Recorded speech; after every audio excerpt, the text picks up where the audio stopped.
And I quote, "I'll be there in a minute. Give me a second." Time is relative, folks. Time is relative. Yes. So, hey, cheers to everybody in the chat. They're a division rival. I don't care how many wins they get. Screw them. That wasn't the take I was expecting to hear. I want to gush over watching live Chris Tanev. I think that we completely underestimate the skill it takes to play defense. One highlight or several highlights does not a Calder trophy make.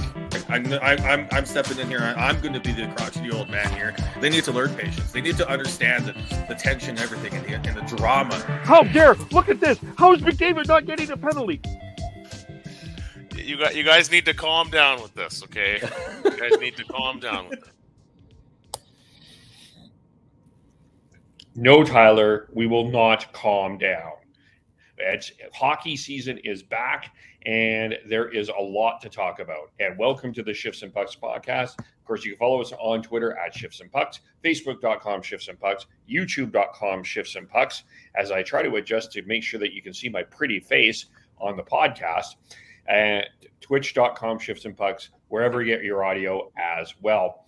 And of course, we are in the midst of our first week of the NHL being back. There is a lot of interesting things that are going to happen. And of course, the Vancouver Canucks played their first game, and the Calgary Flames played their first game. And Sean, you talked about the Vancouver Canucks on Tuesday. How are you doing? I'm doing really well now. A nice little shit kicking of the Oilers puts you in a good mood. A good shit kicking of the Oilers makes everybody feel just a little bit better, doesn't it? Oh yeah. Yes. But yeah, that was something on Tuesday. That was something last night, watching that. We may touch on that a little bit later. But coming in from high school football, play-by-play, joining us today. Hello, Dan. How are you? Good. How are you guys doing? Sean, I believe that shit kicking is the technical term for what happened in that game. Definitely. when you get Connor McDavid so angry he starts complaining about the decisions that the Canucks are making in the third period, you've done a good job. And it's funny because all the Sportsnet on TikTok, they talked to all their announcers about who they thought would win the cup, and everybody thought before the season started to be the Oilers. And now, obviously we're only one game in, but an 8-1 loss does not look good to start the season for the favorite. Yes. Well, so we will be doing our bold predictions a little bit later, or Dan and I will be doing our bold predictions a little bit later because Sean and Chris did theirs. So I will have our bold predictions. But as exciting as the hockey season is back, this feels a little different for a lot of people this year. And it's because of the decision that the National Hockey League, who at the start of the year announced that there would be no really supportive gestures, I guess is the easiest way to take it. But the big one that was noted was Kev, before you go, I want to clarify it's not just it's on ice supporters. Yeah, that's what I'm saying. It's on ice celebrations. Yeah. But the big focus around this has been the pride tape. And of course, last year we had 7 players that did not wish to participate in any pride jerseys representation. So, the NHL has decided to not go with it, and I think it's left a lot of people with a really hollow taste in their mouth in terms of where this sport is, because other leagues are doing that very thing. I mean, it's the NBA; you're allowed to express yourself. The NFL is still slowly getting there, but you're allowed to do whatever other expressions in other leagues, and there is support for this for the LGBT community, and it feels like the NHL has cowarded their way out of something to avoid any backlash. But it feels like a really amateurish, cowardish move for a lot of people.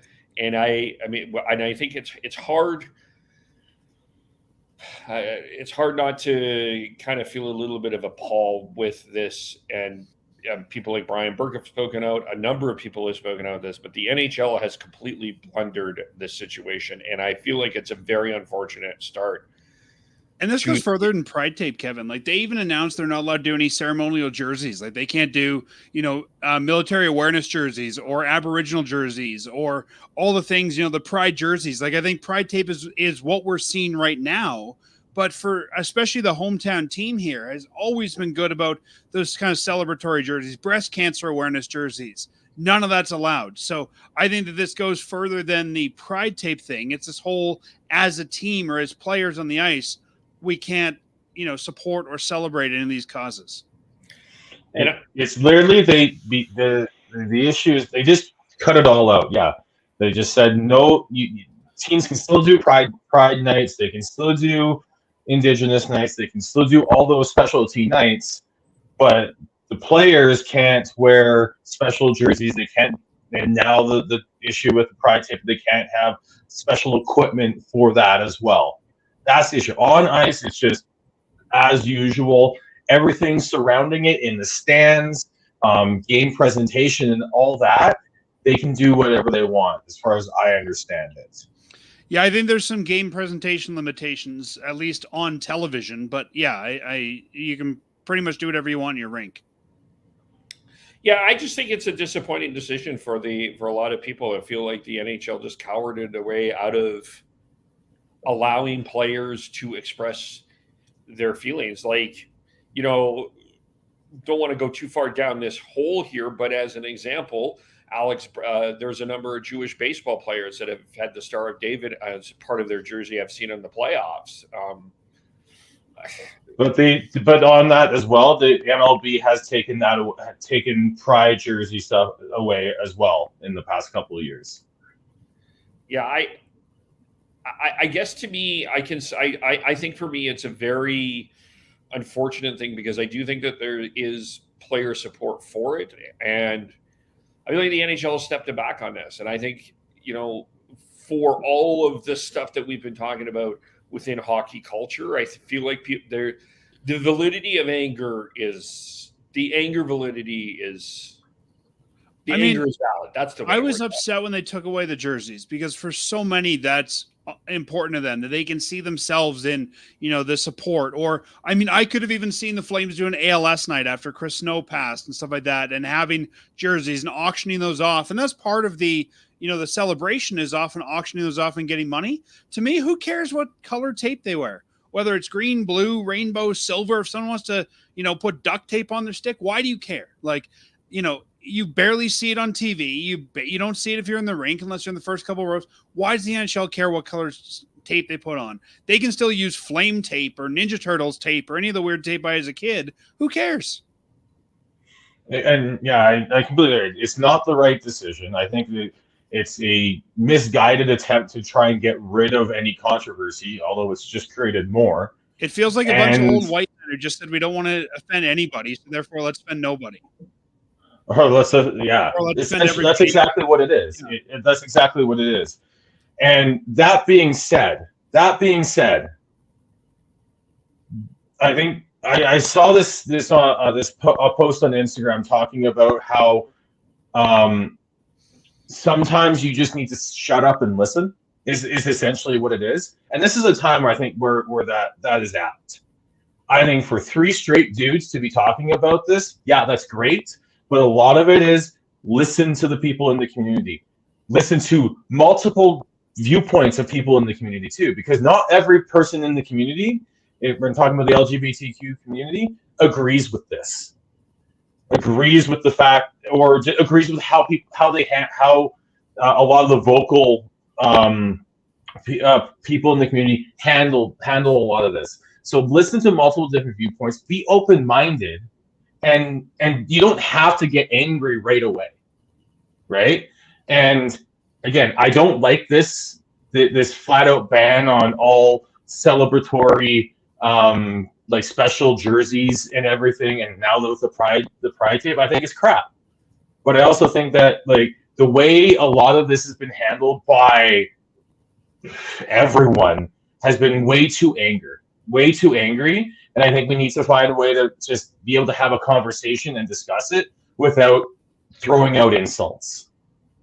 Yeah, and I understand that there's three straight dudes having this conversation, but I'm just giving the perspective that there are a lot of people straighter, even including a lot of straight people that are just really turned off by the decision. And they're not necessarily. I think the best way that I like my conversation has been is, and I'm not angry, I'm just disappointed. So, but I do see your point as well. I think it's important to hear all perspectives. But I do.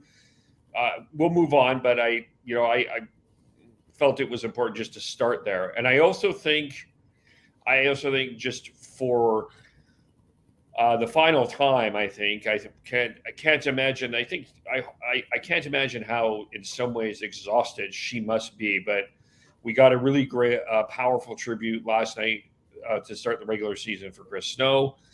They did the memorial service earlier today, Thursday, when we are recording this. It sounds like it was. I didn't see the ceremony. It sounds like it was really touching. Brad Treliving did a really good interview with Daily Faceoff about his experiences with Chris Snow. And it was kind of neat to see that Cohen did the starting lineup for the Flames, and Backlund gave him his jersey at the end of the night. I think that was a nice wrap up. And, that was my highlight of last night. I mean, there was a lot of great things that happened skill-wise. I mean, Connor Bedard's wrap-around goal, Brock Besser got 4 goals, lots of exciting things. But just to see the tribute to Chris Snow, I thought was a special last couple of days. It's always hard to lose somebody in any community, but I think if I was the Snow family and just seeing the outpour of support, I mean, 20,000 people in the Saddledome wearing their red, many of them who've never met Chris, but were touched by Chris and felt like they were part of that. And even Kelsey said that. She said, we lost the most important person in my life, but we look at all the people that have been touched by Chris. And I think that has to say something about the way that Chris lived his life and what he's done. And, I think it's an amazing thing what Chris has done and how he's fought in public. So many people would have asked for privacy and gone and, fought out of the limelight. And I think, Chris is getting out of life what he put into it. And everyone I've talked to who's ever met Chris Snow, including myself, has nothing but great things to say about him. And, we talked last time I was on about the captaincy. And I just want to say that I think, your captain got tested this week. They have a new captain. Anyone who didn't know if Michael Backlund was the right guy, and the way that he's handled some of the Chris Snow stuff, I think really is starting to show that he was the right choice. Yeah, maybe let's start. There's a few things to talk about in terms of news with the Flames. And I guess we'll start with the leadership group. And it felt right when I watched Michael Backlund come out as the captain. It just feel right that he had not only the Flaming C, but the C on the chest. And I felt like it was C squared. C squared. I felt he was C squared. But it felt right there. The interesting thing is the news around the leadership group. So the assistant captains are Elias Lindholm, Jonathan Huberdeau, Rasmus Andersson, Chris Tanev. It looks like it will be Tanev and Lindholm at home and Huberdeau and Andersson on the road, I'm assuming, or they may do some sort of alternate ways, but that's what it was, Tanev and Lindholm last night. I've also heard we might switch after Christmas, but who knows? I think there was a lot of people that was wondering about Mackenzie Weegar. I know, Dan, you had a thought about Nazem Kadri, but that's an interesting idea. And were you surprised that Elias Lindholm got the A? I think it says something. I think that the fact that, it was kind of said that Backlund had to re-sign to get the C, I wouldn't be surprised if this is a sign of things to come. I think the alternate, especially when they've been 4, I think it's not. I wouldn't read too much into it. If they had gone with two alternates, only 2, and he was one of them, then I think you can read into that the way you are. But with 4, when you've got Tanev, Andersson, Huberdeau, you got Andersson and Huberdeau who are signed long term. You've got Tanev and Lindholm who are both on expiring contracts after this season. So, I don't think you can draw a direct line between Lindholm getting the A and him potentially re-signing. And, you were asking, are we surprised by these? I think that Kadri would have been a good captain. I think he would have made a fine assistant too. I understand, I think, why they made the picks they did. We all kind of thought Anderson would probably be captain if Michael Backlund wasn't. So I think you got to give Anderson one of those. He's kind of the captain in waiting, a lot of people think. I think that Huberdeau being your top guy, you need that leadership. Tanev has been an alternate for as long as I can remember on this team. He's kind of the old grizzled veteran there. And I think they're trying to get Lindholm to step up in that way too. And Lindholm, from what I understand, has been a bit of a quiet leader for this team. I think it's interesting there's 2 forwards and 2 defensemen as well. And I think you've kind of now got your leaders for each group within the team. You've got your leaders for your forwards and your leaders for your defensemen. Yeah, I think that's fair. That's fair. Yeah, but that was it. It was interesting to see that. And yeah, I wouldn't be surprised if you do some switching. And, the start with the Flames is an interesting conversation going forward because I think it may tell us what may happen as we go on, most of it. But to get to, I guess the other news before we get to the game was the waiver pickup of AJ Greer coming from the Boston Bruins to literally almost replace the role that Milan Lucic had with the Calgary Flames. It almost was like a literal swap for swap. Milan, will do goon type things for or not goon. You'll be the enforcer type guy for Boston. AJ, you be the enforcer guy for Calgary. And this is what I'm going to say is I'm going to call this a little bit of a backhanded compliment. I think it's an upgrade to the forwards, but I also don't think. I think I have some concerns, but I just kind of want to hear what everyone else thinks about AJ Greer. Why don't you start, Sean? Yeah, he got from. I didn't follow the Boston preseason too much, but it sounds like he basically got beaten out for the job by Lucic, and then he comes to Calgary to basically do the same role. So yeah, we know that having that grit in on the fourth line can be helpful at times, and I think it's. I don't think they were ready to give Klapka that spot just yet. I think that's fair. I think he's someone who needs another year in the AHL. And that's not quite Klapka's role either. Yeah, he's a big man, but it's not his game. I mean, yeah, I still think Klapka's still trying to find what his game is going to be if he's taking that next step to the NHL. Yeah. Yeah, I personally like this. I mean, I think under the Brad Treliving era, this would have happened a lot earlier. Tree seemed to like to fill his roster with veterans right away, and there wasn't a lot of room for young players. We heard Craig Conroy say he wanted to leave room for young players. AJ Greer is still 26. He's still a fairly young guy, but yet he's been in the league since 2016, 2017. Like, he's been around this league for a while. I think that the Flames did what they needed to do. They said, we have a hole here. We're missing this type of player. The acquisition cost was nothing. I mean, they didn't give up anything to get him. And if he doesn't work out, he's a great 13th forward. I see no downside to this. And if eventually Klapka or someone else moves into that role, you could probably clear this guy through waivers, no problem. Yeah. If you don't, I always look at, did you get what you paid for him? And if they didn't, they get what they pay for him and someone else takes them off their hands. Yeah, he got 114 minutes in penalties last year, 5 goals, 7 assists, 12 points. I mean, nothing drastic or anything like that. But and every year, I think he's had some AHL time. So this is a guy who even last year got 52 total points with the Utica Comets in the AHL. So this is a guy that you might even see slide down there to be that sort of veteran guy. Yeah. I like for me, Dryden Hunt. I know a lot of people were pretty high on him and wanted to see him on the opening right roster. I think he's more AHL than he is NHL right now. Dryden Hunt, I think, has nothing else to prove at the AHL. He's 27. You know what you've got in the player. I think send him to send him to the AHL, I don't think does him any developmental good. I think that right now being a 13th forward is the right spot for him. Yeah, I guess, I watched, that fourth line during that last preseason game with Schwint, Hunt, and Dewar. I kind of thought they really struggled. And I would just was like, if that's the fourth line, I don't know. But I don't know that Dryden Hunt is a quote unquote fourth line player. That's not the role I would be putting him in if we think of what a traditional fourth line is. Okay, what kind of role would you be putting him in? I mean, I think if he's first off, he's a guy who can play any forward position, so he's a little more valuable, but he's the kind of guy that I think, you can put him on the forward line with, say, Ruzicka and Dewar if you really need him to, or Greer, but he's the kind of guy I think that if there's an injury, you put him on the third line and push everybody up.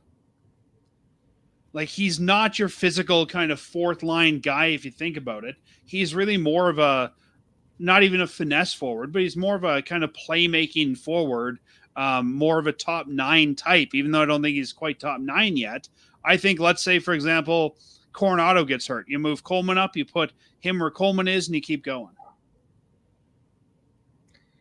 Yeah, I'm not quite there, but I understand what you're saying. And I think he could be fine on the fourth line with, say, Ruzicka and Dewar, and he can be sort of the guy who's not the physical one on that team, on that line, trying to move the puck.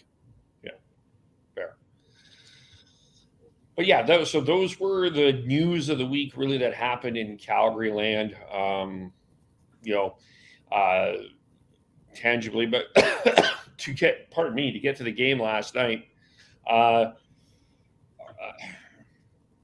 Do we want to start with the good or the bad? Well, they won, so let's start with the good. This was a really important game for Jacob Markstrom, and he got off to a great start, especially the first 10 minutes when the Jets were all over him until the Flames kind of got a little bit of footing.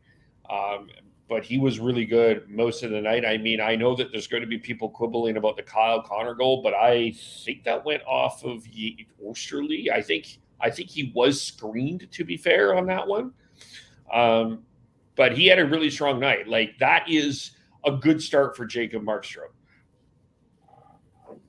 Especially when you get 37 shots on. Yeah. And they were ventilated on 5-on-5. They were just, they were getting, like, it was literally like, it was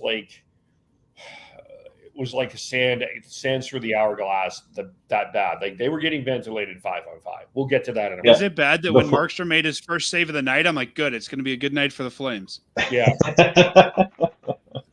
Yeah, the Flames were outshot 23-13, 5-on-5.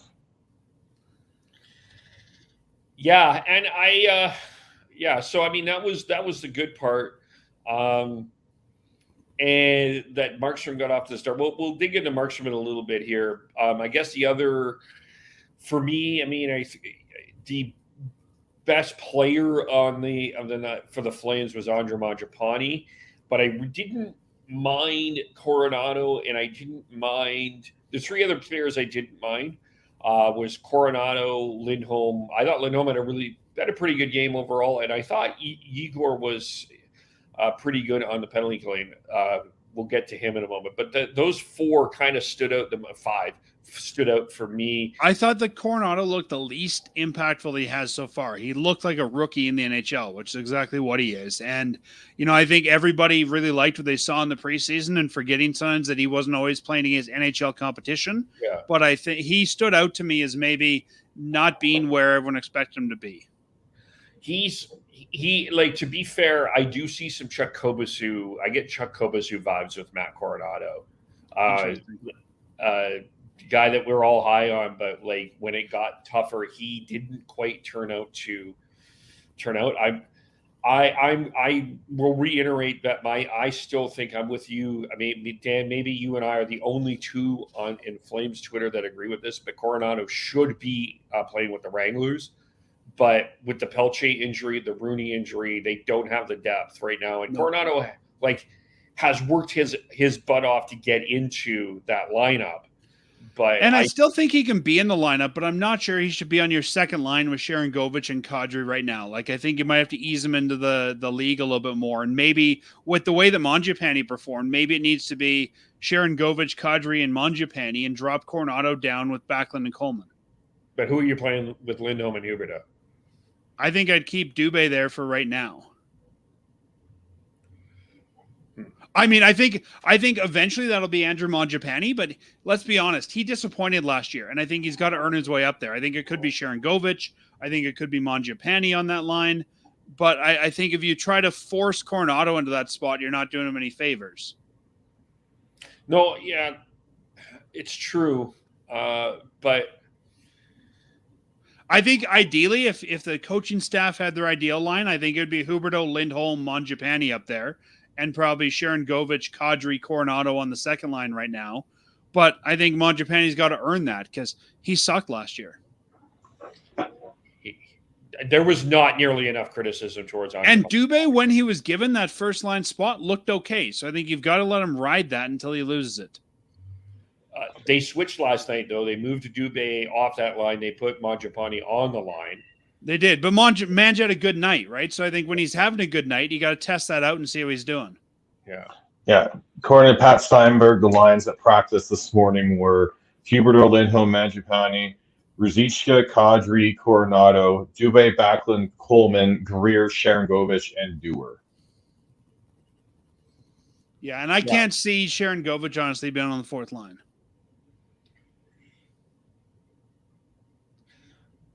When he's the key piece you get back in that Tyler Toffoli trade. When you traded your top line right wing, you can't be putting him on your fourth line. Yeah. And I think if that's where he needs to be, you got to move him. Like, you got to find some taker for him and get something different then. I don't think we know what he is. I don't think we know exactly what he is, but I think we know he's a top 9 guy, or he has to be a top 9 guy. Is this an effort issue with him, or is this like it just feels like? I think honestly, when I watch him, he's got a lot of really good skills. I don't think that he thinks the game the way he needs to be a top line guy. I think, it's sort of like people have said Adam Ruzicka is good when he puts in the effort. I mean, he got 46 points in New Jersey in 2021, 2022. This is a guy that can do it. But I just get the sense he doesn't think the game the way he needs to be playing first-line minutes. Yeah. And putting up that many points in a middle six role, that's fine. Yeah.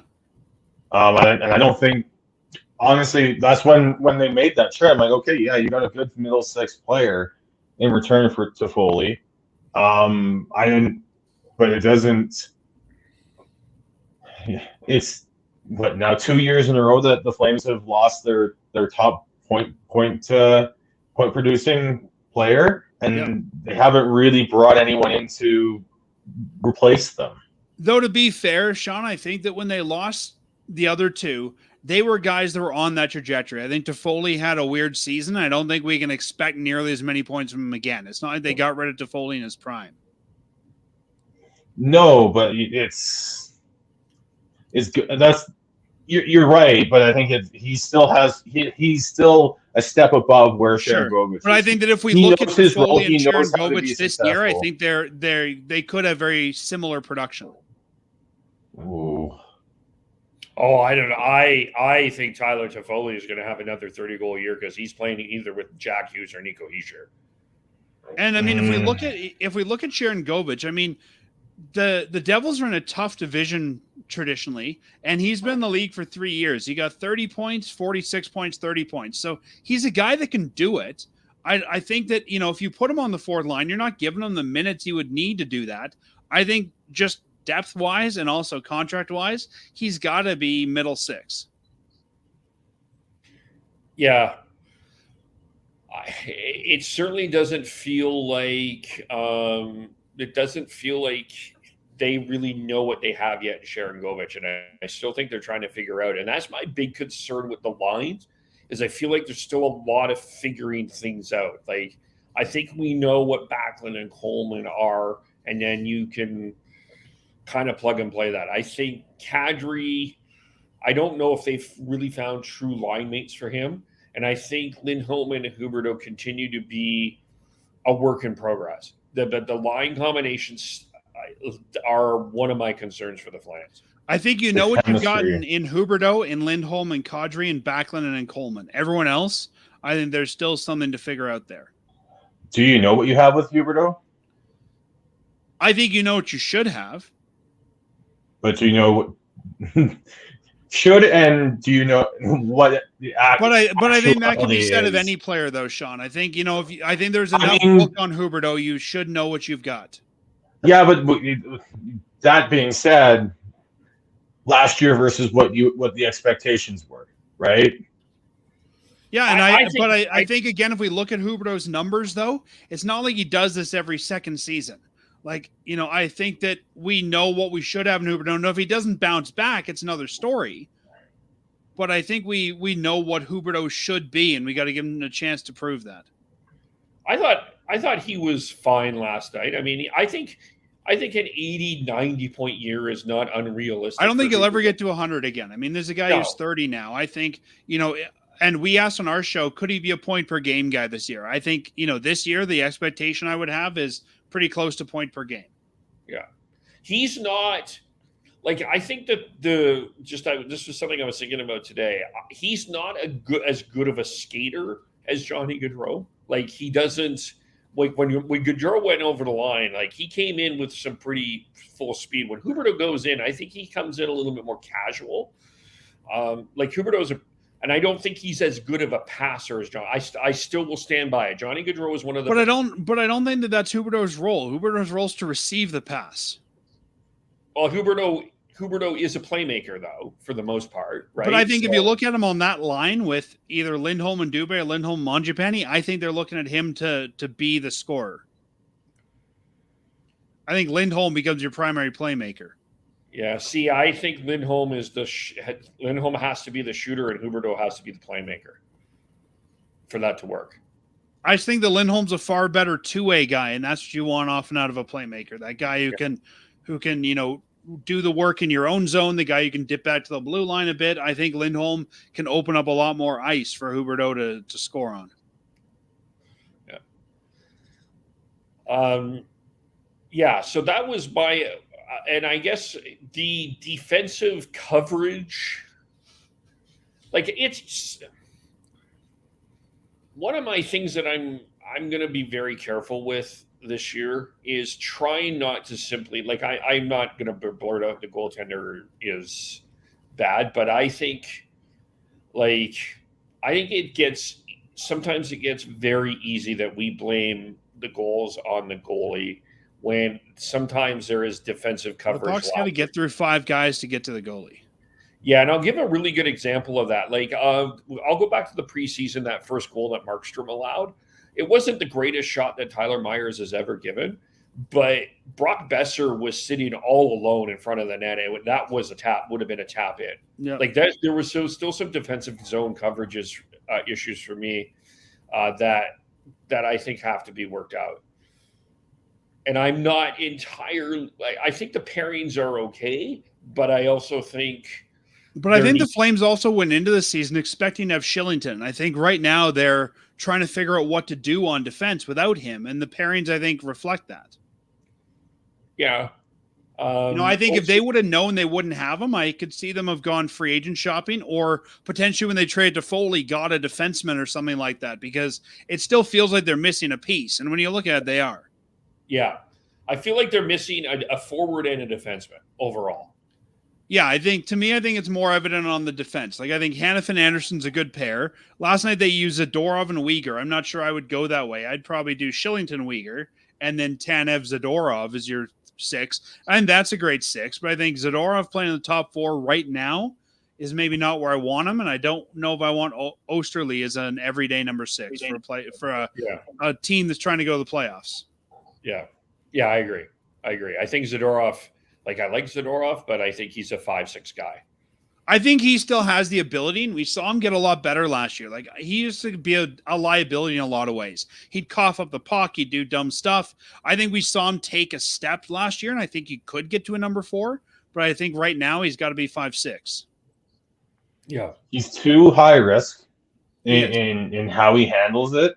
When he's and you need the Flames need him to be a little more calm on the ice. Yeah, and I think that they have to move Tanev to a 5-6 role this year to mitigate his injury risk. Like, I think that, when they've been playing him a lot or playing him high, he's always out. And I think that, putting him as a 5-6 guy makes sense because here's a guy who's getting older, who's always hurt. I think giving him limited minutes makes more sense and also theoretically should be easier to replace as well. Yeah. Yeah, I still will always love what Chris Tanev brings, but if it was me right now, I would be. I still think Anderson, Weegar, Tanev, Hanifin would be probably my top 4, but I do see the risk with Tanev and the injuries, but. When they brought in Osterley, I pegged him as 7. And I thought, what a great number 7. Yeah. But I guess if any of those guys goes out, Gilbert comes in, and then I'm even less confident with the back 6.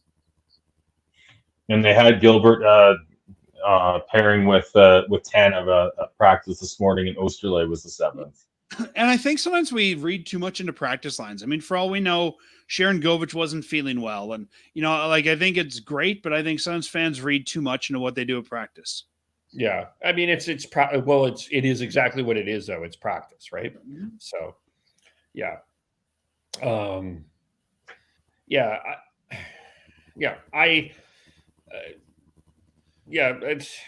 But I do like that as Sean said, that Gilbert is practicing the top 6 because you got to get him ready, right? He's not Michael Stone. He's not ready to jump in at a moment's notice after not playing for 6 months. He's got to be kept going. Yeah.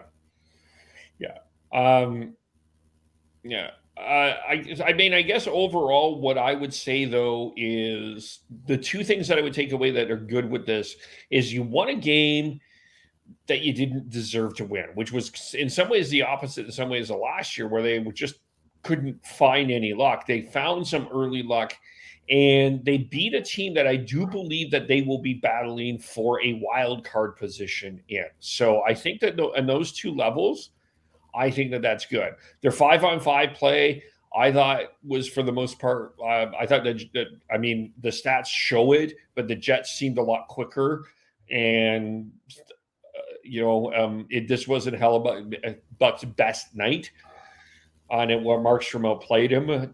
And I think that was one thing, but winning those type of games gets you off to a good start. And you got a good start from Jacob Markstrom and you're going on the road and it's an opportunity to kind of get this team cohesive, kind of work on those things and see where they're at. So I think for years it was said that the Flames were the find a way Flames. And that's what this reminded me of is they didn't play their best game, but they found a way to win. And I think that's the mentality they need to get back to. Yeah. Often last year and even the year before, they'd get down and they'd just go home, right? How often did we see that they'd be down 2 goals and they just stop playing? Yeah. For sure. I think if nothing else, you can say that the Flames, let's take the first 10 minutes out of it because I think they need time to find their legs. They played 50 minutes last night. And even that first 10 minutes, while they didn't look great, they were playing. Like it was the first 60-minute effort we've seen from the Flames in a while. Well, literally, actually. So you're literally correct. By the way, Tyler Toffoli was playing with Jack Hughes and Jesper Bratt on a line. That was according to Daily Faceoff. That's an interesting one. Yeah. Anything else about the game we need to get into? I don't think so. Okay.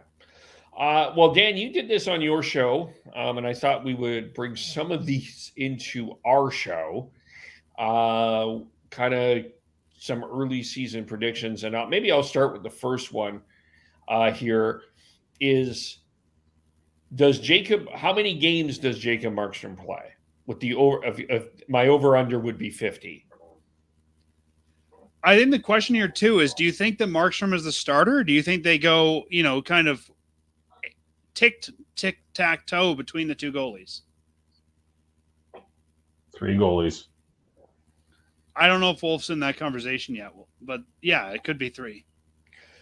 I think Markstrom plays 45 games and Vladar plays 30. I think I see a 45-35 kind of split. I don't think Markstrom is going to play 50 games this year. See, and I don't think that was the intent last year either. I think they played him because they felt desperate. And when you feel desperate, you got to play your starter. So I think if the season goes how it's expected, I see him playing about 45 to 50 games. If they get in a jam and they don't think Vladar can bail them out, I think he'll play 50 plus. I expect 50 plus from him because I think that's Markstrom will almost demand it. That's just the way he is. Yeah, but I also think that this is a head coach who might push back a little bit. Maybe, but yeah, based off of the past, I expect 50 plus from and Markstrom. I think that if the Flames think they're going to go deep with him, I could see them deliberately shutting him down a bit early too. Like if they think they've got a chance to go deep, I could see them shutting him down more often or even earlier in the season. Yeah. I'm kind of in the thought process of I think you mean the question you asked on your show, Dan, will Markstrom bounce back? I think if he's playing over 50 games, he's not, because I just don't know if his body can do it. So that's why I'm kind of in that 45 game. I think he bounces back because he's going to play less games.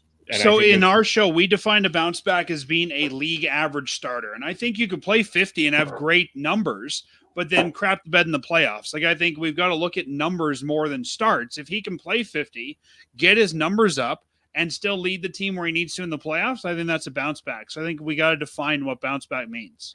Yeah, and see, where I would disagree is I still think Markstrom is a league average goalie. I think he wasn't awesome, but I also think that he got some very unfair criticism last year. I think there was a lot of teams last year that had not great goalies. I don't think Aiden Hill's necessarily a starter. I don't think Stuart Skinner's the best goalie. I think we've shown that you can be a great team with a marginal goalie these days and still have some success. The Pacific Division did not have good goaltending. They didn't. No. I mean, even when I look at LA's tandem this year, I mean, Talbot being in your tandem, I think shows a lack of depth there. Yeah. So I think that league averages, I think if the Flames are relying on him to win them games, even though this is the Kiprusoff, retirement year, he doesn't have to be Kiprusoff. He has to be good enough to keep the team in. He can't be giving up the first shot every night. I think to me, bounce back can't be the number of starts. It needs to be the performance in those games. Yeah, but I think that this is starting to become a hand-in-hand issue with goaltending, is that I think that we're expecting the 60 to 80 game, the 60. I think the days. I disagree. I don't think there's any 60 to 80. I don't think anyone's expecting that. I'm saying the same thing here.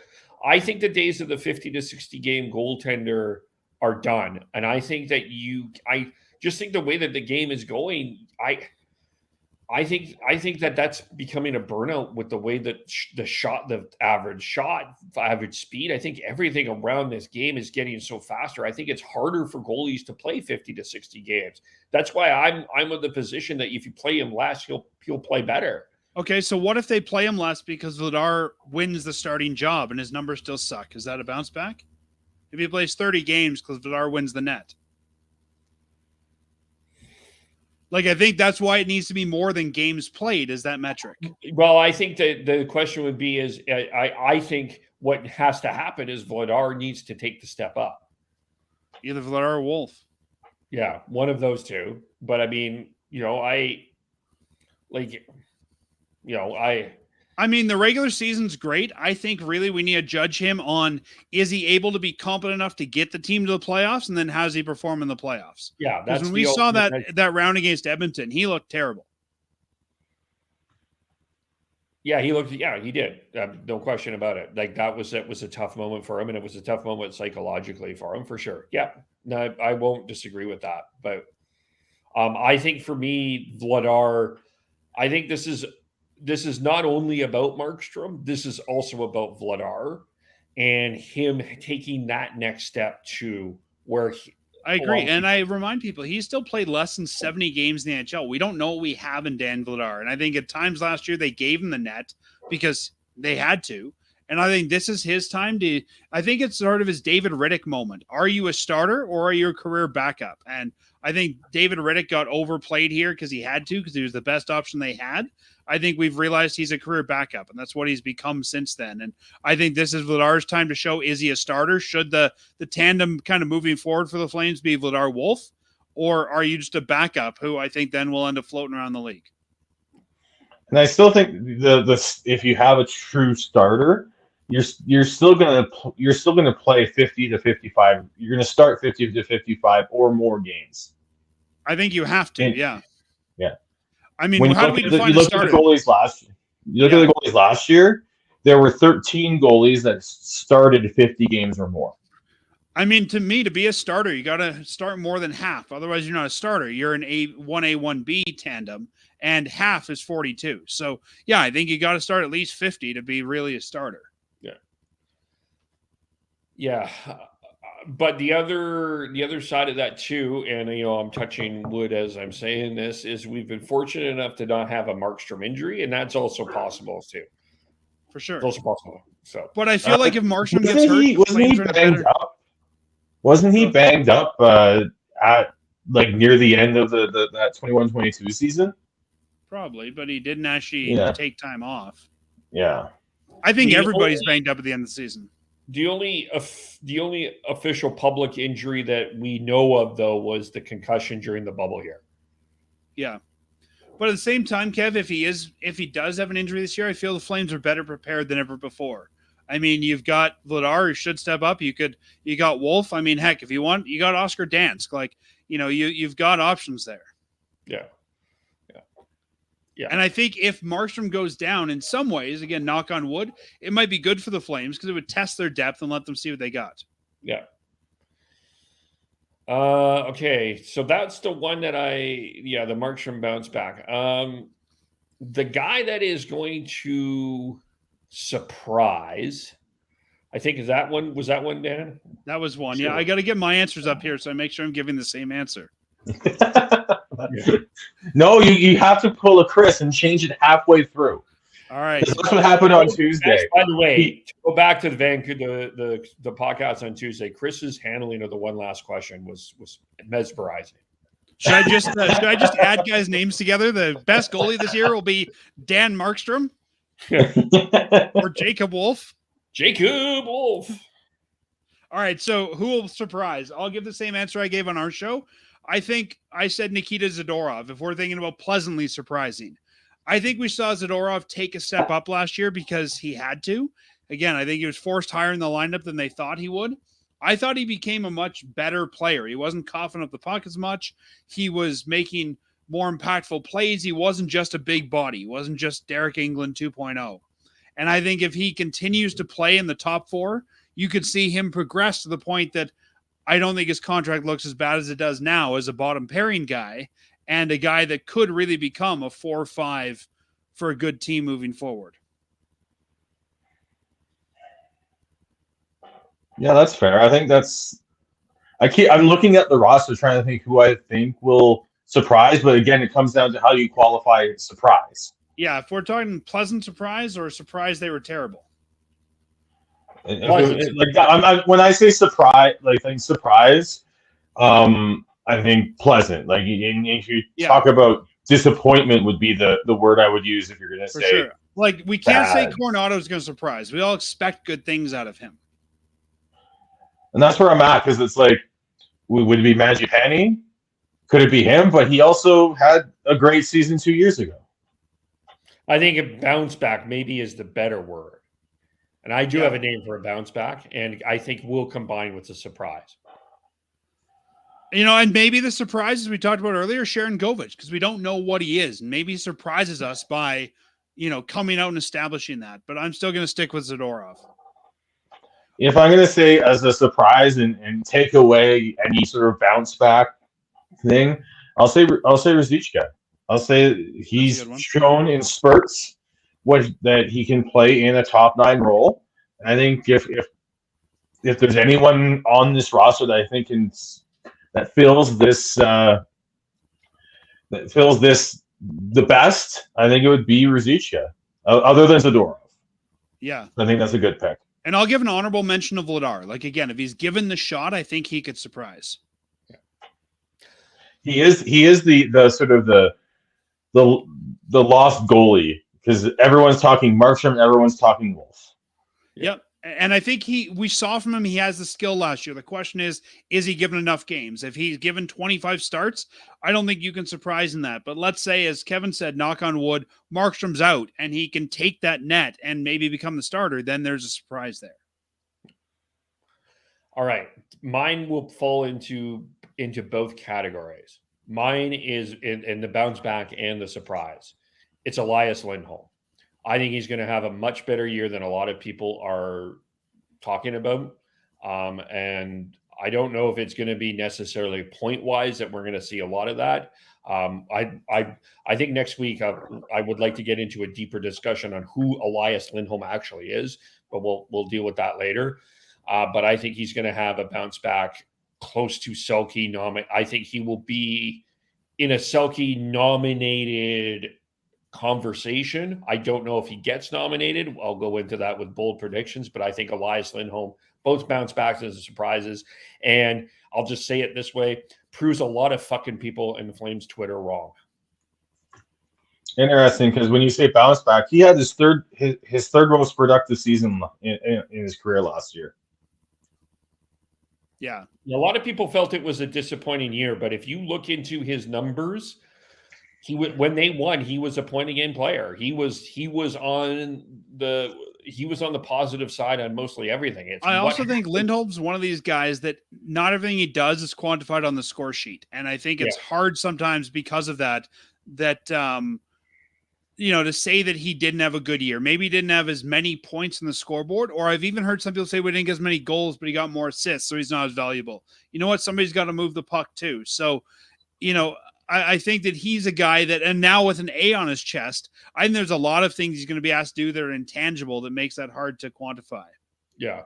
This is kind of one of the pushbacks I have and why I defend Lindholm so much is because one of the players that revolutionized the position of center is because he did all of those very basic things that we are talking about, but he had a Canadian citizenship on his passport, and that was Patrice Bergeron. And we lauded Patrice Bergeron for doing a lot of those things. He wasn't the guy that he wasn't a prolific goal scorer, but he just did everything excellent. And kind of reestablish what we looked at in terms of how the center position should be played. Not that we should not see a Connor McDavid or Nathan McKinnon, but just that's kind of what my pushback is with Lindholm is I'm not saying he's Patrice Bergeron, but he's doing a lot. He's trying to do a lot of the things that Patrice Bergeron does. And what Patrice Bergeron did is, you can't quantify in stats.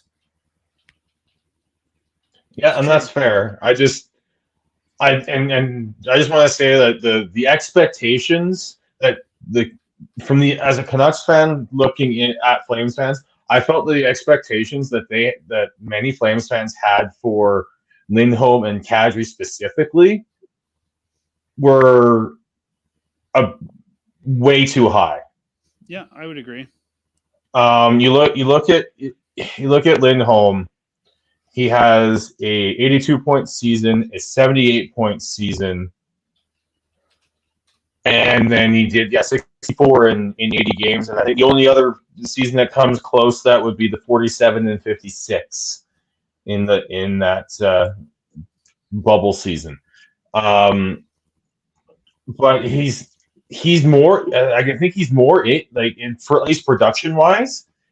If he's in that 60-point range, that's about where he's been at for most of his career on the higher end.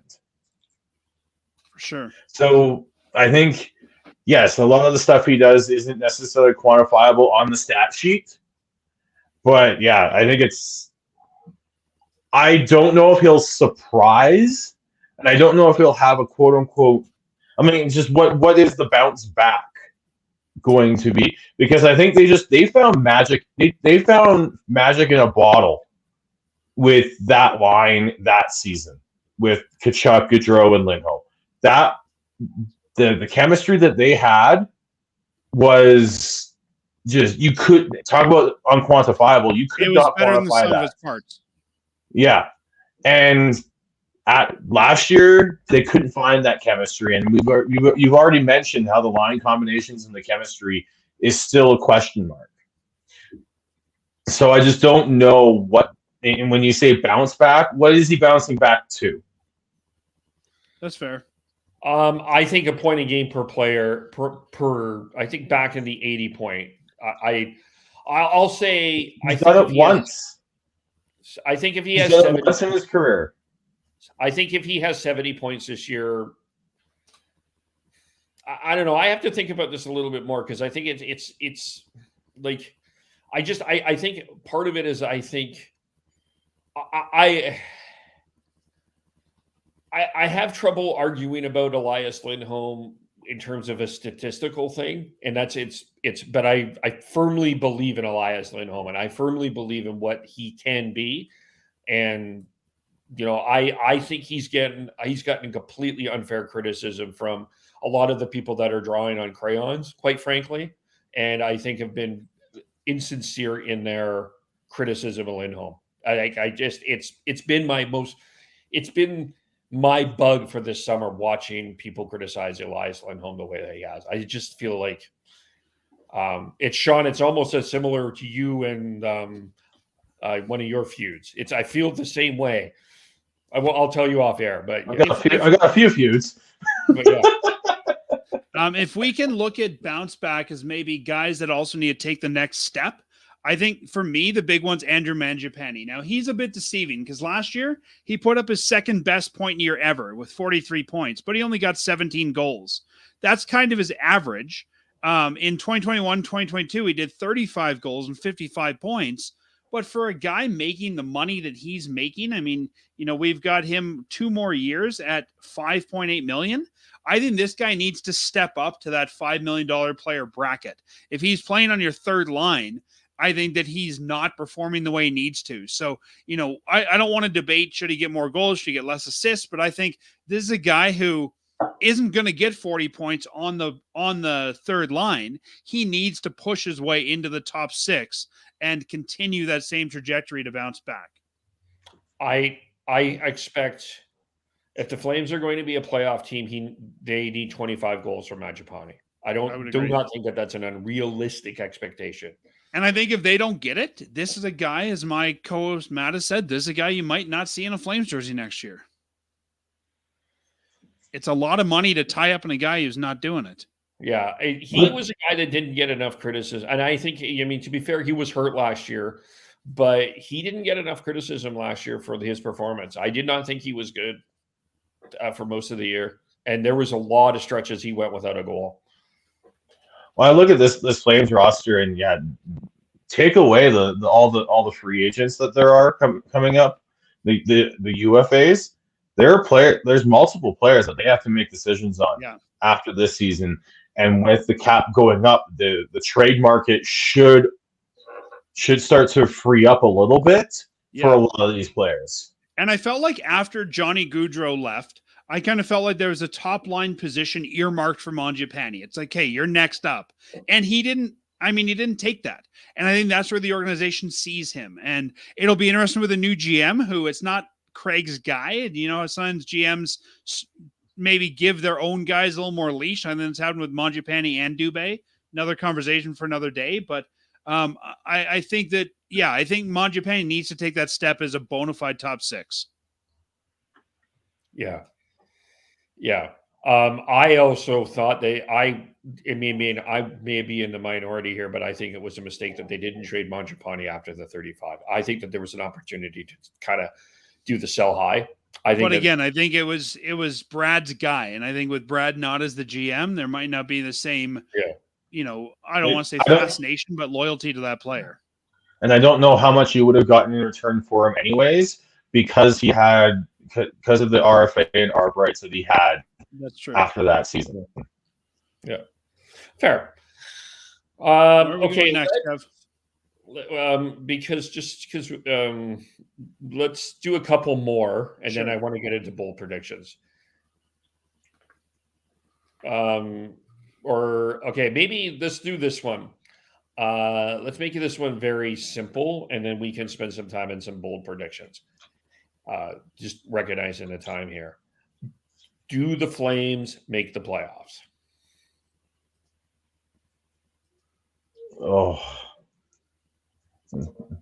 So let me pull up mine from Tuesday. Don't know if I actually talked about it, but So while he's pulling his up, I'll say I think they have to make the playoffs. If they don't, this team has to sell everything at the deadline that's not bolted down and go into a rebuild. They can't continue to be mediocre. They're spending $1 billion building a new rink. People are going to want success, and they got to recoup that value out of that rink with having playoff games. I think this year, with the contracts they've got, they're do or die. And I think this team has no choice but to make the playoffs. When do you think that the shovel will go down on that rink, by the way? They're saying early 2024. after the Stampede. Kev, we don't even. Well, yeah, that's right. They're saying early 2024 we'll see the building. After Stampede, the shovel will be there, but we don't even know what we're building yet. So it's hard to build it. All we've seen is a box that says a rink here. Yeah, I don't see this being built. I don't see the shovels in the ground early 2024. They've said it'll be after Stampede, like Sean said, because you can't have that area in full of construction for the Stampede. It's already a mess right now. And there's also, I think, some green line things they're waiting on for those not in Calgary. That's the new C-Train line they want to build. They're spending $1 billion on. So there's still a few moving parts to this. Yeah. I don't have the Flames in the playoffs, but it's literally a coin toss for me. Because I think you've got 3 to 4 teams that are all right there, and it's all a coin toss. And that's Winnipeg, Vancouver, Calgary, Seattle, and I think one of the St. Louis, Arizona, Nashville trio will be in that hunt as well. Yeah, I think it's a scramble. I have Calgary in the first wild card.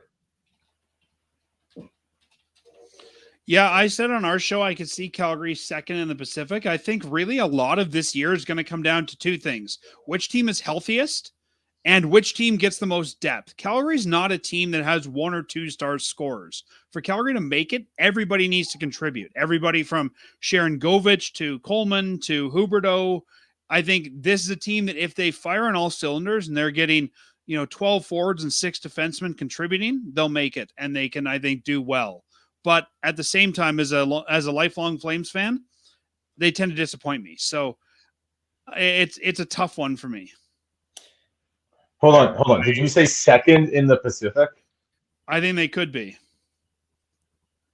Oh, that is, I don't think Edmonton's going to be as good as everybody gives them credit for. I think LA is going to be good. I think Vegas will be good. I think LA takes a step back and Edmonton takes a step back. I could see Calgary jumping into the second spot. Oh. Well, yeah. But again, everything's got to fire on all cylinders for that to happen.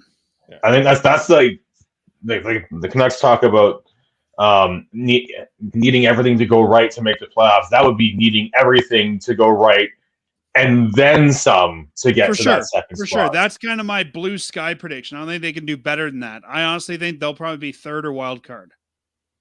Yeah. See, I think LA is an interesting team. So if they can get league average goaltending, I think they'll be third. I think they should be sort of a solid third in that division. And then you've got Vancouver, who if they can get league average goaltending or better, and then if the penalty kill can do what they can look as good as it did against Edmonton last night, then they'll be right in there. Seattle, I think we're going to see them fall off. Yeah, I think you've got Winnipeg, who same thing. If they can get Hellebuyck they've got the depth. They don't, and they've got top end the forwards. And then you've got, St. Louis, Arizona. One of St. Louis, Arizona, and Nashville, I think, will be in the hunt. I just don't know if the Flames have, like, if they're going to finish, if they were to get everything go right and hit your blue sky prediction of second in the division, Huberdeau would have to be a 100-point player, I think. Lindholm would have to be what Kevin thinks he is, and getting back to the point. Well, I don't even know if it has to be those guys, but again, I think the entire team needs to be shooting on all cylinders. Like, I think Sharon Govich needs to be a 30-point guy. Dubé would need to be getting points. Like, I think in order for that to happen, you would need to get all 12 guys having, firing all cylinders. You would, and then again, your top end players have to be right at the top end, having career years. Yep. And the thing we generally see from the Flames, sadly, is either the top guys are having a good year and everybody else sucks, or the top guys have a terrible year and everyone else is picking up the scoring duties. I can't remember the last time the entire team was firing all cylinders.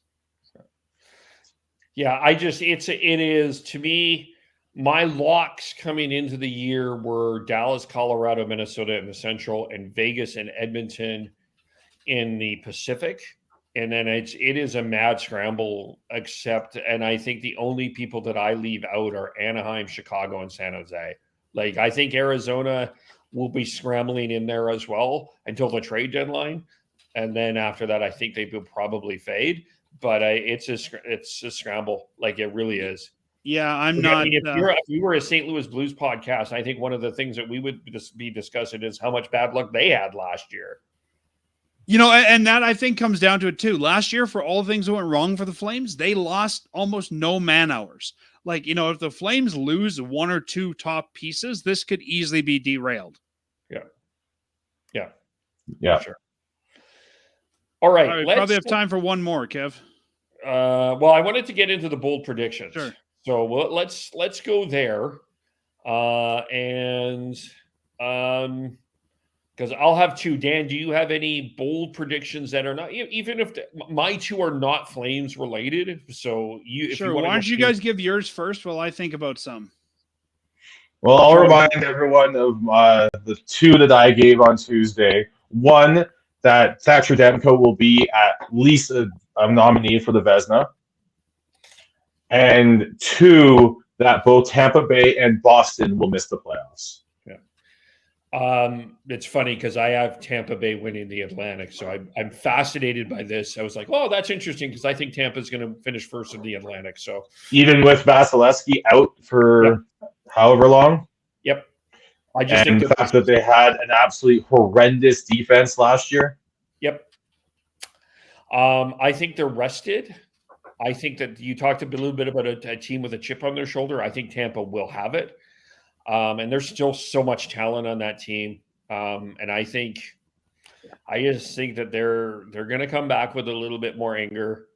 And here, I have Tampa winning the Atlantic. But yeah. And they are just a well-run organization that they will find a way. Pissing off their captain. Yeah, and he's going to have a chip on their shoulder. He's already going to have a chip on their shoulder as well. So I'm believing Tampa Bay is going to win in the Atlantic. That's kind of one of my bold predictions. All right, I'll give you a couple that I have. I think the Edmonton Oilers fall off this year. I don't know. I think that they're kind of What's that? You're stealing mine. I think that I think they're at the end of their contention window, and every year they look less and less like a complete team. And I think that this year the Stanley Cup comes to the Western Conference. I think for the last couple of years we've always said the East was stronger. There had to be a Western competitor, like you guys were saying. I think Tampa Bay, I think Boston, some of those perennial contenders don't look as good. I think the Western Conference goes into the Cup Finals as the favorite. Okay, well, here is my prediction. I'll just kind of with the Oilers, and I will. Sure. And before you go there, I'll make it one more bold one. I think Dallas could be the Western Conference champion. They're my final pick, I'll go there.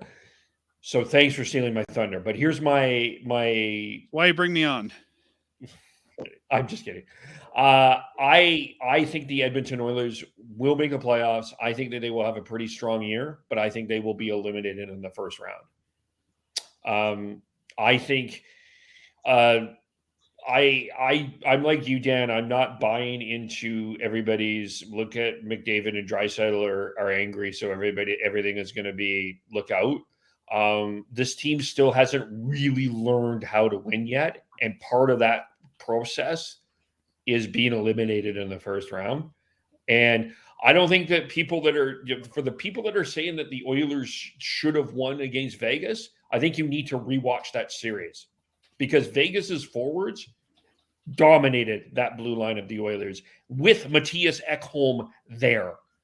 And I just don't see, I still think Vegas is the king of this division. And I don't think that anyone is truly that close to Vegas. I think we want to believe that they are close to Vegas, but I think it's Vegas is still here. And I think it's everybody else is still falling a little bit behind. I think Vegas entering his 26-year-old season. Like, I think at some point this guy is going to start to drop off. And I don't think it's now, but I think that they're out of the window of the prime years of that whole team. And I don't know about their goaltending. It's not even that, like, I think McDavid and Draisaitl will be bad. I just don't see even their bottom. There's not enough going on with the rest of that team. McDavid and Draisaitl can't take you all the way. And McDavid's also been very healthy. At some point, that's going to have to change, just statistically. Yeah. That's my bold prediction around you. I think they're they're eliminated in the first round. By who? A team that I think a lot of people are still underestimating. I believe that they play the Kraken, and I think the Kraken beat them. Find someone who loves the Kraken like Kevin loves the Kraken. Even though now you guys are going to do what? You're going to do one day Flames, one day Canucks, and then Kevin's going to start a new day talking about the Kraken, all by himself. I think that they're a good. I think they're a good team. They're a good team. I do think that they had everything go right last year. Yeah, but I guess my response to that is that's true. But did anybody step up enough to pass them? Because I feel like the Kings took a step back. And I don't know if the Flames or the Canucks or anyone else in this division said, okay, we can pass. Like, you're right, but I don't know if anyone is still better than the Kraken. I think the Flames are let's better than put it this way, Kev. If the Flames and Canucks both get bounce-back years from Markstrom and Demko, and the Canucks get at least the league average penalty kill, is Seattle still going to be better than them?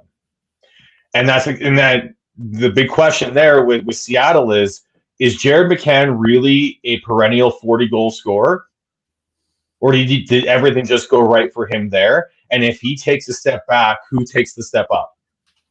Well, I think you get Manny Beniers taking a step up. And I think Jared, if that allows Jared McCann to step back, I think you're asking too much for Matty Beniers this early in his career. I don't think he's going to. I don't think Matty Beniers gets 40 goals. 20-goal year for Matty Beniers is a good year, though. Sure, but I don't think 20 goals does it. Yeah, if other guys stepping back, I don't think that Matty Beniers by himself makes up the difference.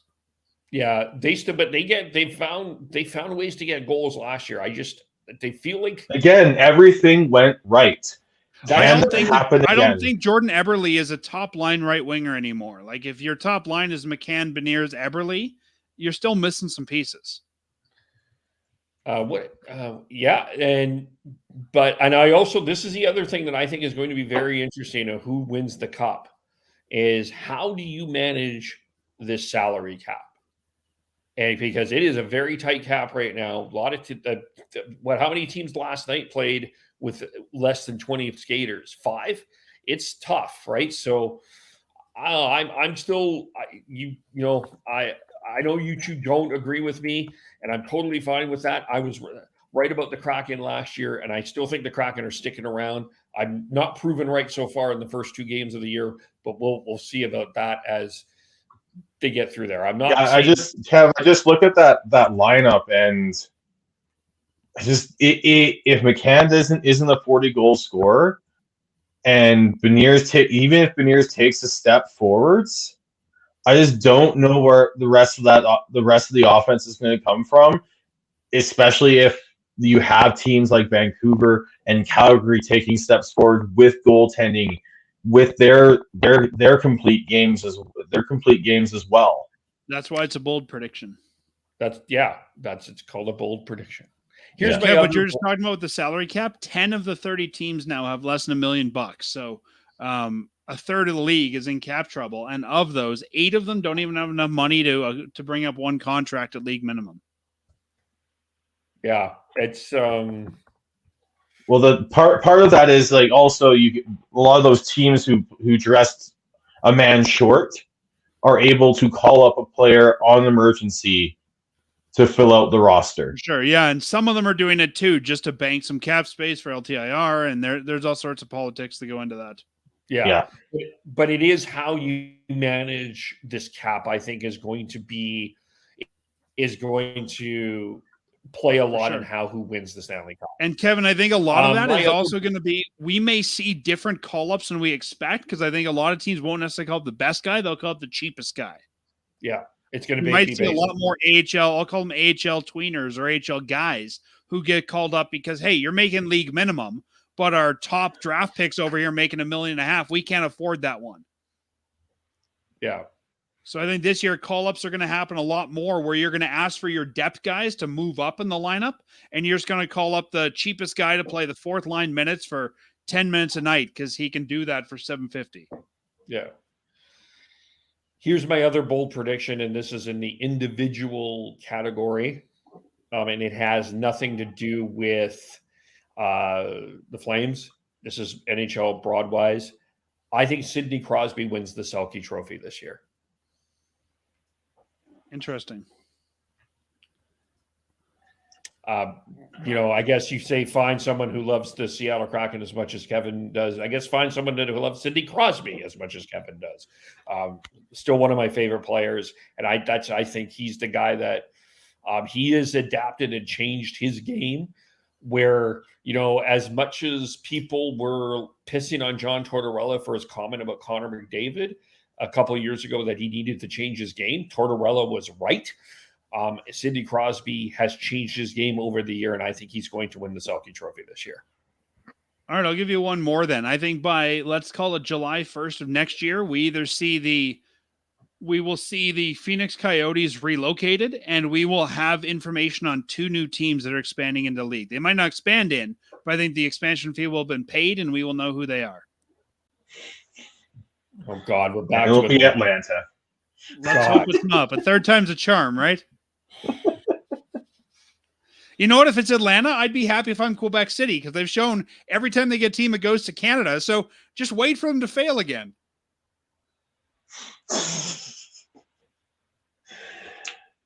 I know that is a bold prediction, Dan, in terms of I don't think we're seeing expansion that quickly. I don't think it'll happen right away, but I think we might be told here's the 2 teams that bought in. I mean, even when Vegas bought in, took a couple of years. They bought in and they were 2-3 years away. But yeah, I can see where you're coming from, Sean. Yeah. Like, I don't think next year we will have 2 more teams. But remember, even when they did previous expansion, it took 4 years for some of those teams like Nashville, when we knew they were coming, to actually be in there. I could see the franchise fee have been paid, and we know that it's announced that they're coming. I still think we're still a couple years away from even that step. What about the other half of that? Do you think that Arizona will still be in Arizona or in the state of Arizona this time next year? Yes. I think we will have clarity on that. Will they still be rocking the ball a year from now? I'm gonna say, I'll say 2 years from now they will not be. I think they'll have one swan song season after this. Let me maybe re-clarify that then. I think you're right. We will know what's happening, and I could see, even if they don't move, that we know a move will be coming. I could see them say, hey, we're moving, but we need a year to get the building ready. But, this move is coming.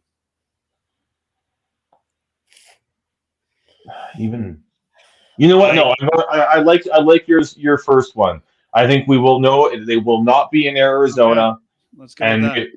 it'll be because I think if they have to move, I think they'll want it if they want. I don't if think it they comes can do Mullet unavailable. Arena for another couple of years. And if you're out of Mullet, you're staying in Arizona.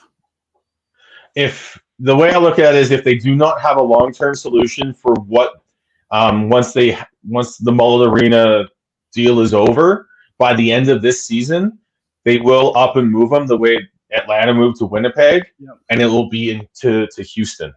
I think Houston or Salt Lake for sure. Yeah. Houston makes the most geographical sense. Yeah, I struggle with this because Gary Bettman has loved Arizona the same way I love the Seattle Kraken and Sidney Crosby for much longer. And I think I have to imagine the owners starting to get to the end of their rope too. I mean, the league owned that franchise for a while. I think especially with the salary cap going up next year, potentially significantly over the next 3, the owners are going to start saying, we got to get off the pot. Yeah, the other side of that is I don't think it is a coincidence that owner, and so I can't remember his name, was interviewed by American Friedman. I don't think that Ryan Smith. Ryan Smith. Yeah, I don't think it's a coincidence that Ryan Smith has been interviewed by 33 Thoughts. So I do think they have a plan. I think it's more likely that they go Houston because it's a bigger market, but I do see if Houston they go also means you have no division realignment. Yeah. Even if they go to Salt Lake, they wouldn't realign either. That's true. Yeah, because they're kind of sort of in that same time zone. You're not going to announce a move at this time of year when you're still trying to sell tickets. If you're going to announce it, you announce it either at the end of the year or right before the draft to make a midnight move. Okay. This is how I will see it. I think if the Coyotes move to Salt Lake City, it's Arizona or Atlanta and Houston get the expansion team. If they go to Houston, it's Atlanta and Salt Lake that get the expansion teams. I don't think it's Atlanta. You don't think so? I just think there's too much fire around them. No. I think that it's only coming from Kevin Weeks. And I think that is just whoever wants that to happen in Atlanta, feeding it to him and trying to create the buzz. And even though it does, like, it's not there. I agree with Sean. I don't see it being Quebec City, unfortunately. I would love it to be Quebec City, but I don't see it being Quebec City. And I'm trying. I don't know. This is also why I don't see the expansion being announced this soon. I still think they would still be trying to figure all of this out because there's also I wouldn't be surprised if they, but I was going to say I wouldn't be surprised if Portland gets in there, but I don't know if that's a big enough market. I also think that you've got the Western markets. If you're going to expand, they need one West and one East. So if you're doing Portland and, say, Houston, you got 2 Western markets. Portland and Salt Lake, it's 2 Western markets. I think Atlanta's been thrown out there because it makes sense for a one West, one East expansion. I don't think it's going to happen. I agree with Sean. I think Quebec City is more likely than Atlanta. Yeah. I think another Toronto team is more likely than Atlanta. Yeah, and if I was going to go out, I would say I think that the Coyotes move to Houston, and I think the 2 expansion teams will be Salt Lake City and Quebec City. Because with the salary cap, I think we have better dollar parity than we ever have.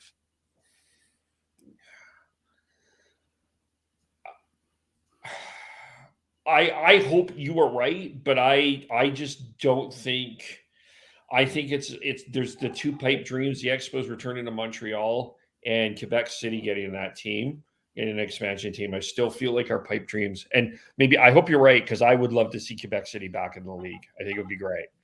But yeah, this is exactly why I just don't see the expansion being this quick. Right. I still think we're 2-3 years away from the only way they can make that. it work is if they did a wonky thing where they expanded 2 Western teams, let's say Seattle, or let's say, Houston and Salt Lake, and then they find two Eastern teams 2 years down the road or something. But I think if they're going to do it, they want to do West East each round of expansion. Oh, yeah. Let me clarify. I'm with you, Sean. I don't expect expansion to go right away. I guess the way that I should word it is, if they are going to expand, this is the way that I see where it's going to happen. Yeah. And remember that before Vegas, they had this whole process of saying, we are open to expansion. Give us your packages and your proposals. And that takes a long time. Like, it's a bold statement that I made and a bold prediction, but that takes a year. They're not going to expand next year. No, I'm not saying that. Let me be clear. I don't think that they're. I think that the Coyotes will move, but I don't think expansion will be happening next year. I could see us have some names or a short list. Yeah. Yeah, the business part of this is absolutely fascinating in terms of what's going to happen, because I think we're in a very interesting time. Of course, we've got TV deals coming up as well, so I think there's a lot in terms of business that's going to be very interesting. And I think TV deals could be very easily tied to the expansion. Trying to make sure you have the teams you want, to make sure you're getting the dollars you want, that sort of thing. Yeah. Is that the one last question, or I kind of averse of time here? But do you have another last question? I guess that's my last question to you. Do you have another last question? My answer is I guess mine would have been, I guess, in that sense, the one last. Let me quickly pull a Chris and let me think one through. Here it is. Who is a team that we are sleeping on this year? Kevin's going to say Seattle. I'm not actually. No, he's going to say Arizona. No, I'm not actually. A team that we're sleeping on this year, I would say, is...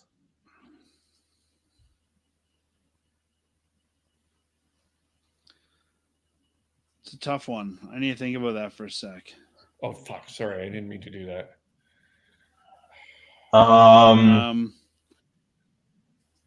You know what? I'll say sleeping on it would be Minnesota. I think they can. I have them solidly third in the Central, but I think that they've got Brock Faber coming up into the blue line this year. They've got some young players that are taking that step. Plus, they've got the older players that they could push and be right in the mix with Colorado and Dallas. Yeah, it's fair. When you said Minnesota, I started shaking my head. I thought that makes sense to me. Another team I would say, and I think is maybe underrated, is I think New Jersey could do more damage than people expect them to. Oh, I think they're actually overrated in terms of what you talk to.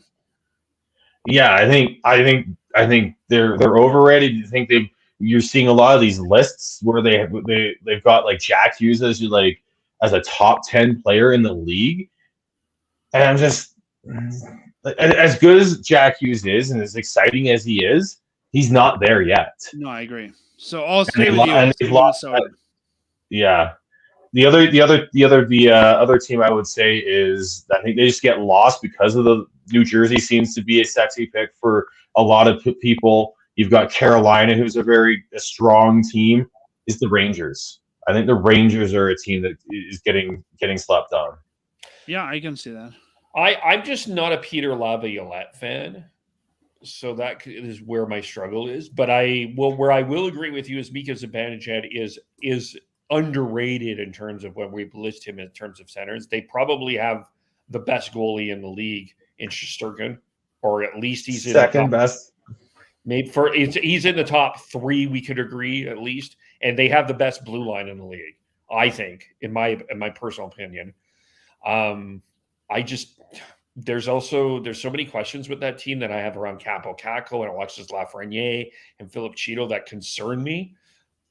That's kind of why I'm a little bit lower on them. But the team, this team is not going to make the playoffs, but I do think that they are going to make some significant steps, and I think they are going to cost someone a playoff spot, and that is the Montreal Canadiens.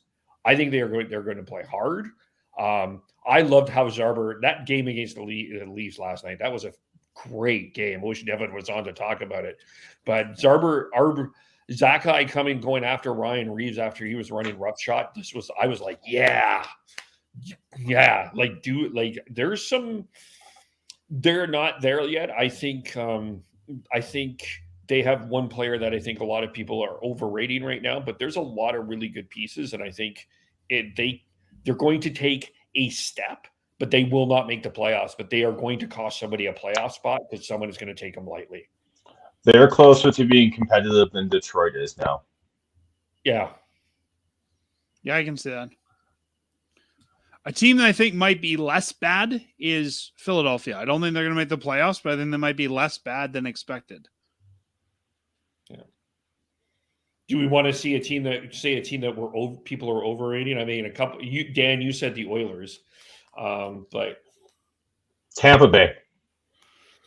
Yeah, I think that's fair. I think without their goaltending, we're going to learn that there's some holes there, and I would say Tampa Bay and Toronto both. I am half wondering, although I do have them in the playoffs, if we are overrating Buffalo. Yeah, I don't think they're a playoff team. Buffalo's, I have them in, but it's they're still young, they're still growing, and yeah, they've got a lot. I like him better than Ottawa, but that Atlantic division is going to be an absolute fight, 1 through 6. Yeah. Yeah, I think, and maybe Ottawa's a good team for that too. I don't know that Ottawa's going to do a lot of damage, but I can see them sneaking into the playoffs. I think either them or Buffalo, one of the two make it. And I don't know if they make it out of the first round, but I think it's that first step of progression for both franchises. Yeah. All right. We went a little over than when we should have here, so we're going to wrap this up. But again, another great conversation. Love talking hockey with my hat on backwards. Anyway, how do we follow everyone? I am Beardy Connect 03 on the social medias. Do you want me to go next?